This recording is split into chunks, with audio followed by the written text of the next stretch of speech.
Hello and welcome to the pilot episode of Threads, a new show here on LTC. My name is Kamal Jain and I'll be your host as we highlight the neighborhoods, the government, and interesting characters of the city of Lowell. We're going to highlight the richness of our city and things you need to know.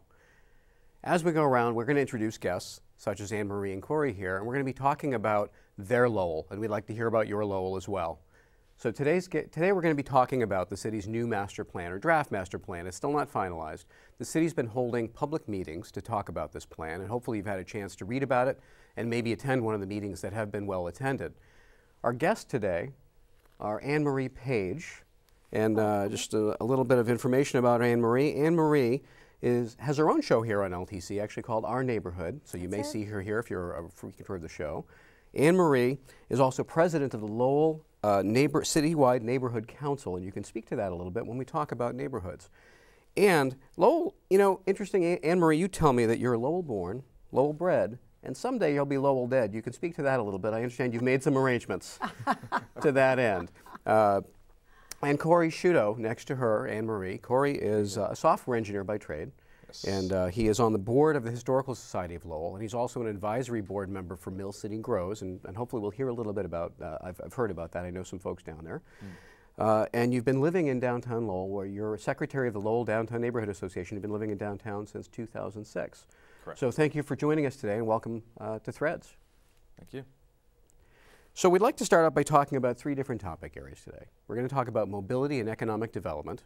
That's a general topic. If you look at the city's draft master plan, which is quite large, we're going to be talking about mobility and economic development. We're going to be talking about the environment and sustainability. And last but not least, and actually today's first topic, we're going to be talking about neighborhoods. So I'd like Anne Marie to start off with talking about neighborhoods, since we are going to be, you are president of the Citywide Neighborhood Association, or Citywide Neighborhood Council. Right. What can you tell us about neighborhoods and how they're addressed and impacted by the city's vision for 2025, the master plan? All right. Give you a little bit of history, right?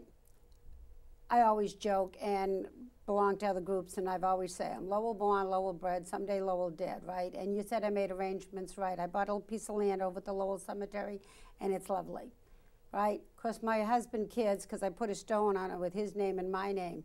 He says he goes over and checks, make sure I haven't put a date next to it, right? But that's a family joke. But many years ago, like I'm a little old lady, so in my childhood, you very seldom had any problems in your neighborhood. You didn't even lock your doors. Now, things are different, right?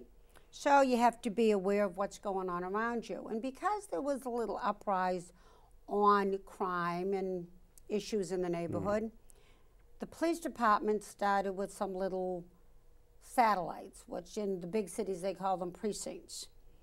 And from that, we started also with neighborhood groups. And it would be a little problem, like trash, slum landlords, which we still have, and different issues going on, and people walking around the neighborhood that probably shouldn't be there, So it went on its merry way, and the neighborhoods became more active.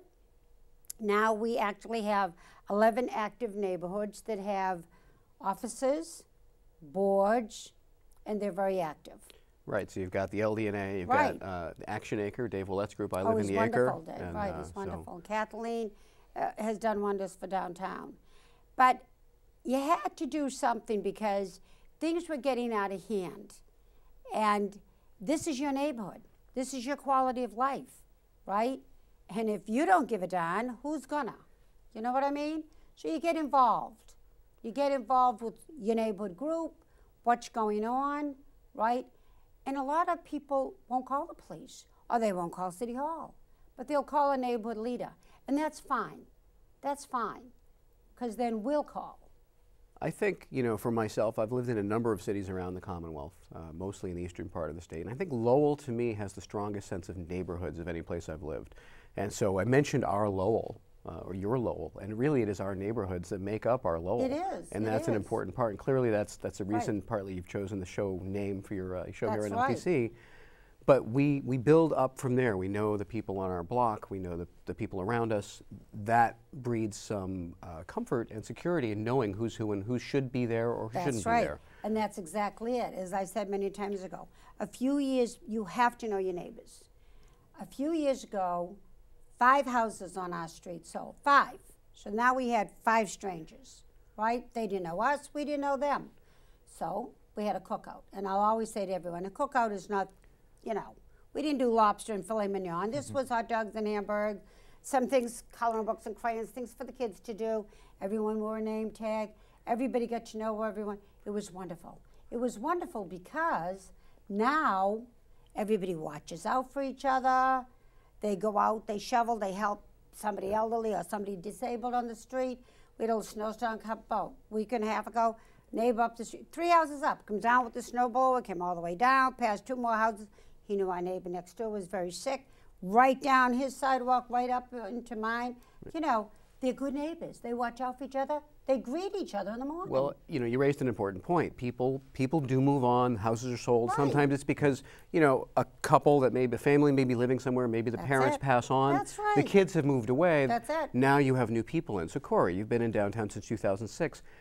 As a young, up-and-coming, you know, professional, what drew you to the city, to downtown, and what keeps you here? Because that certainly is a major challenge for cities across the country.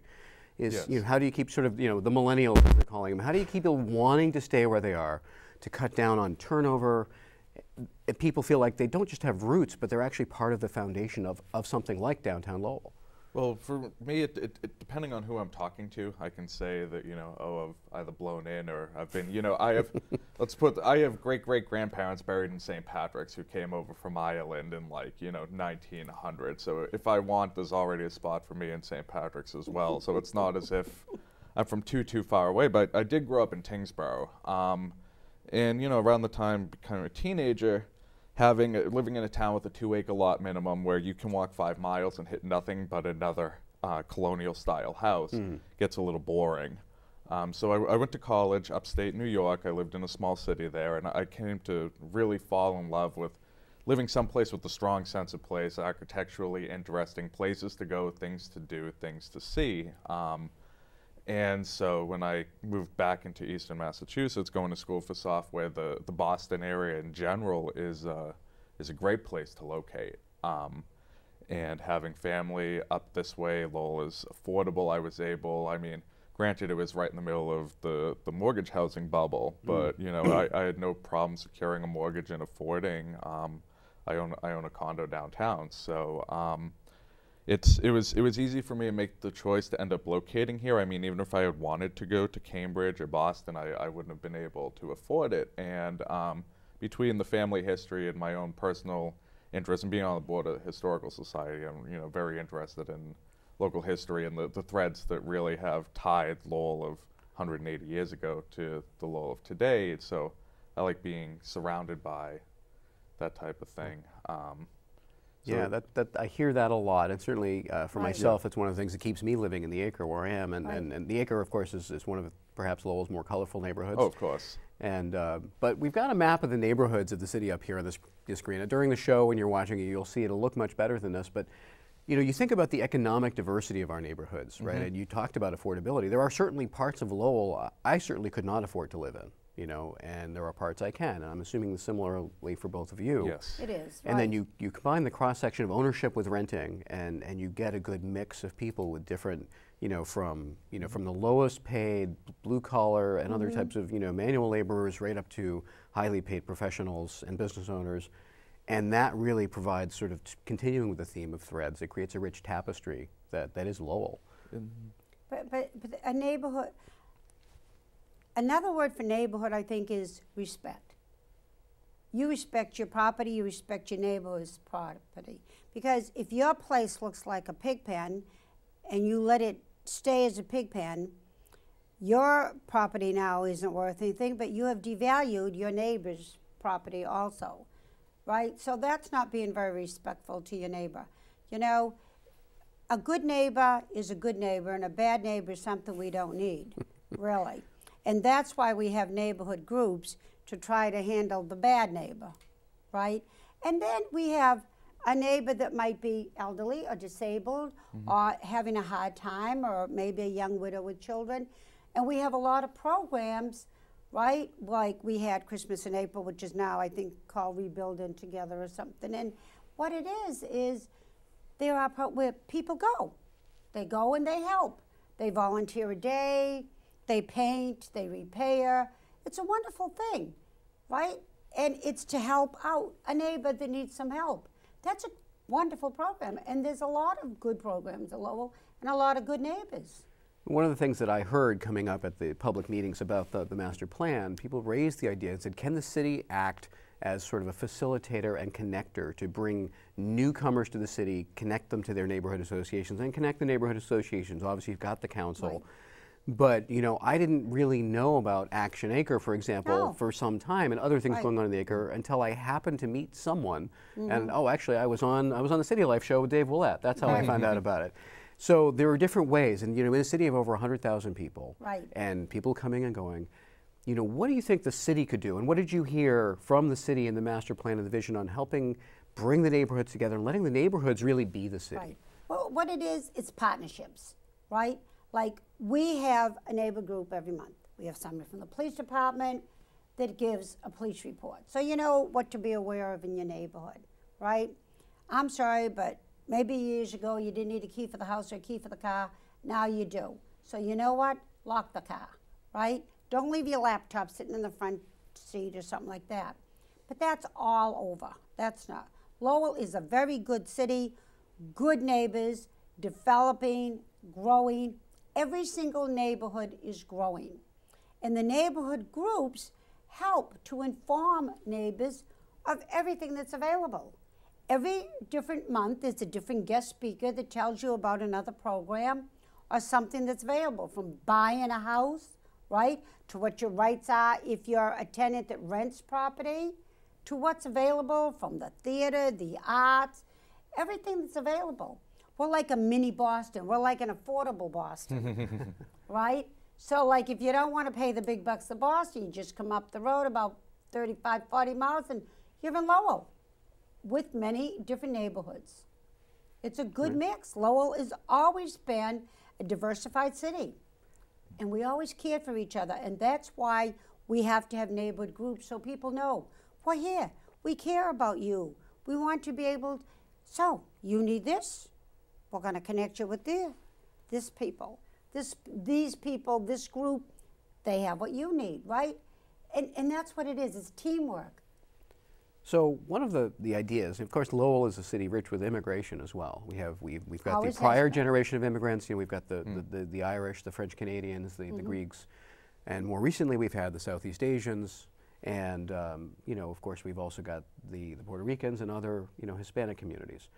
And we're generally getting along quite well. There really are not a lot of challenges around, you know, ethnicities and immigration. Of course, immigration gets to be a hot topic. Now, I've heard an idea floated in another group I happen to belong to, and it was focused from a group that came out of Lawrence. They were looking for someone to create a privately run, you know, not a government-sponsored entity, but a community welcome center. So if you are an immigrant or a new arrival to the city, so you moved to Lowell, here's a place you can come and, I mean, you're essentially, I mean, you could say you're a blow-in, but you're also an immigrant to the city of Lowell. You're not from another country, but you're from Tingsboro or wherever you might be from. You know, a place where people can feel like that's the first place I should go. Once I've gotten into my new home, I've unpacked my boxes, I've stocked my refrigerator, or maybe I haven't because I don't know the best place. Should I go to the Market Basket? Should I cross the river and go to Hannaford's? Where should I go stock my refrigerator from? The locals know. The locals will tell you, go here for your seafood, go here for your, if you want rice and beans, go here. And, you know, other things like that. And very interesting food outlets like Cody's Market, right, in the Acre, where you can go and get, you know, Lowell's famous beans and lots of other interesting foods. They're the best. You know, I love walking by there on my morning walks with my girlfriend, and just you can smell the, you know, you can smell the pork kind of in the oven going, and you know the beans are on toast. Yeah, so as a newcomer, relative newcomer, you know, to Lowell, I mean, what did you find your process was for, you know, assimilating? I realize you grew up in Tingsboro, so you sort of knew a bit about Lowell probably. You were just up 113. Oh, yeah. I mean, it is an interesting question, though, because, you know, for example, I went to local area schools, and I used to actually go to your shop down on the street that I now live on to get my uniforms put together. But this came up at the master plan session. I thought one of the best things that the city was doing around the time I moved in is we got a piece of direct mail about this stick called Lowell Special Places that had the map of the neighborhoods. You know, it was a little bit of architectural information about the neighborhood, a little information about the history of it, where the local restaurants are, where some of the local grocery stores are, recommended walking tours to check out your neighborhood, who to talk to. My understanding is that they don't do that anymore. So coming today, it probably is a little more. Well, you've touched on a great topic, and we're going to want to try to draw this topic to a close in the next 2 or 3 minutes. Okay. From what you've seen in the master plan document, and I believe you both went to one of the meetings this past week. We did, right. What did you get out of that the city is having for the vision for our city and our neighborhoods on helping bring some of that back and maybe come up with better ways to do it? Obviously, a lot more of us are getting less mail. We don't want to look at the mail. It's on our smartphones or on the web. What do you two think we could, the city's doing right and that you might counsel them slightly different on from the master plan here as far as what they're doing with neighborhoods and integrating newcomers and getting people to collaborate? Well, I think what it is, you have to have that attitude of being a friendly and a good neighbor, right? If you, like what they would say years ago, you get more with honey than you do with vinegar, right? If you have a new neighbor, you can either introduce yourself to the new neighbor or you can say, we have a little neighborhood group, here's a little flyer for our neighborhood group, and we meet once a month, it's free, it doesn't cost it. Why don't you come down and join, and we'll connect you to neighborhood services, and they'll put the number off at the end here. So you can call neighborhood services, they'll tell you where different things are in the city, but you're right. That sounded like a very good brochure to have, and it should be available at the front door at City Hall when you go in, so that if you are new to the city, there's something to say, this is here, this is that. Because I remember when I did have my shop downtown, I remember somebody coming in and they were asking about the different schools. And I told them, this is the school, this is this, and this is this. And they all offer something different. And it was, people, like you said, they come here to our affordable Boston, right? Our mini Boston up here. And they don't really know everything. I had a friend, they had a problem with something, called up, and I need to have this repaired, who would be good, right? Well, I was probably the oldest one on the street, so, Well, obviously, you got to be a little bit careful there about, recommendations, right? You wouldn't want to have the city snubbing a particular business because someone had a bad experience. Right. But just kind of in wrapping up, any final thoughts you'd like to share about neighborhoods and the master plan and where the city's going to just... One thing that came up in my group is, my age group, people like me who are very technologically tuned in. I introduced a woman who is graduating the university, whose professor sent her to the visioning session. You can follow the city on Facebook and find out all this stuff. And she, oh, really? But the guy next to me is an immigrant from West Africa. He doesn't know these things. His suggestion is these recent immigrant groups, their centers tend to be their churches, and the city could do a better job reaching out to these church communities and telling them what information to give out to their community, because they trust their pastors very well.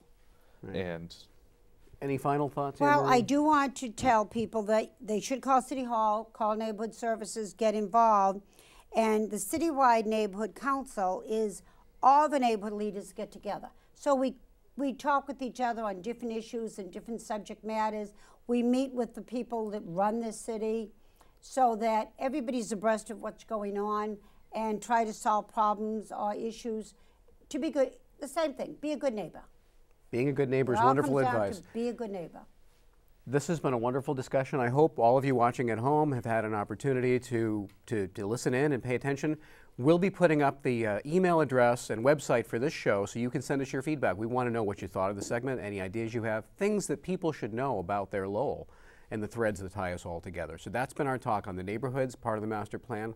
We'll be up shortly to talk about economic development and mobility, as well as environment and sustainability. Thanks a lot.